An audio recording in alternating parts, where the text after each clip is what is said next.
ছাত্র জনতার গণ অভ্যুত্থানের মুখে শেখ হাসিনা সরকারের পতনের পর দেশের বিভিন্ন থানায় হামলার পাশাপাশি ভাঙচুর ও অগ্নিসংযোগ করে দুর্বৃত্তরা। এরই জেরে গত কয়েকদিন ধরেই বন্ধ রয়েছে থানার কার্যক্রম। তবে অন্তর্বর্তী সরকার শপথ নেয়ার পর ধীরে ধীরে শুরু হচ্ছে থানার কার্যক্রম। এমন অবস্থায় জনগণকে পুনরায় সেবা দিতে থানাগুলোতে পরিচ্ছন্নতা কার্যক্রম পরিচালনা করেছেন শিক্ষার্থীরা। রাইসুল রিফাতের ছবিতে সায়ন সাব্বিরের রিপোর্ট। বৈষম্যবিরোধী ছাত্র আন্দোলনের মুখে সরকার পতনের পর রাজধানী সহ দেশের বিভিন্ন থানায় হামলা চালায় দুর্বৃত্তরা। এতে পুড়ে যায় পুলিশের যানবাহন সহ থানার গুরুত্বপূর্ণ নথিপত্র। এরই ধারাবাহিকতায় স্থবির হয়ে পড়ে থানার কার্যক্রম।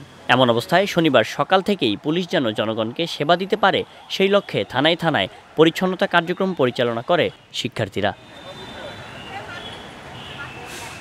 থানায় পরিচ্ছন্নতা কার্যক্রম পরিচালনার পাশাপাশি পুলিশ যেন দ্রুতই জনগণের কল্যাণের জন্য কাজ করতে পারে সেই লক্ষ্যে সেনাবাহিনীর কাছে ফুল ও মিষ্টি নিয়ে পুলিশকে কর্মস্থলে ফেরার জন্য আহ্বান জানান শিক্ষার্থীরা। কর্মবিরতি শেষে খুব দ্রুতই নিজেদের কর্মস্থলে ফিরবে পুলিশ, এমনটাই আশা তাদের। আমরা আপাতত কিছু ফুল আর মিষ্টি নিয়ে এসেছিলাম তাদের সাথে, সেগুলো হলো সেনাবাহিনীদের কাছে আমরা পৌঁছে দিয়েছি। তাদের মাধ্যমে আমরা এই বার্তাটা তাদের কাছে পৌঁছাতে চাই যে আসলে তাদের কর্মস্থলে ফেরা উচিত এবং আমরা যতটা পারি তাদেরকে সাপোর্ট করব অবশ্যই, এবং তাদেরকেও অবশ্যই আমাদের ছাত্র সমাজের পাশে থাকতে হবে।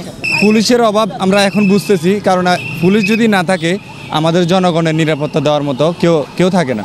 আমরা বলবো যত দ্রুত সম্ভব চলে আসুন, কারণ আমরাও স্টুডেন্ট, আমাদের পড়াশোনা আছে, তো সব কিছু মিলে তারা ফিরে আসলে আমরা মনে করি সবচেয়ে ভালো হবে। পুলিশের আন্তরিকভাবে আসার জন্য অনুরোধ করছি, যাতে আমাদের সুরক্ষা দিতে পারে এবং আমাদের দেশটাকে আরও এগিয়ে নিয়ে যেতে পারে। এদিকে সরকার পতনের পর দেশে ঘটেছে চুরি, লুটপাট ও ডাকাতির মতো ঘটনা। এমন পরিস্থিতিতে জনগণের সেবা দিতে পুলিশ খুব দ্রুতই কর্মস্থলে ফিরবে বলে জানান তেজগাঁও শিল্পাঞ্চল থানার ভারপ্রাপ্ত কর্মকর্তা। এই স্বেচ্ছাসেবী সংগঠন আছে, বিভিন্ন আমাদের ইউনিভার্সিটি কলেজের স্টুডেন্টরা আছে, আমাদের নিজস্ব জনবল আছে, সকলে মিলে আমরা মোটামুটি ক্লিন করছি। আমরা ক্লিন করে আমাদের থানার কার্যক্রম আশা করছি যে আজকে থেকে আমরা শুরু করব। এদিকে সরকার পতনের পর অতীতের সবকিছু ভুলে জনগণের কল্যাণে আবারও কাজ করবে পুলিশ, এমনটাই প্রত্যাশা দেশবাসীর।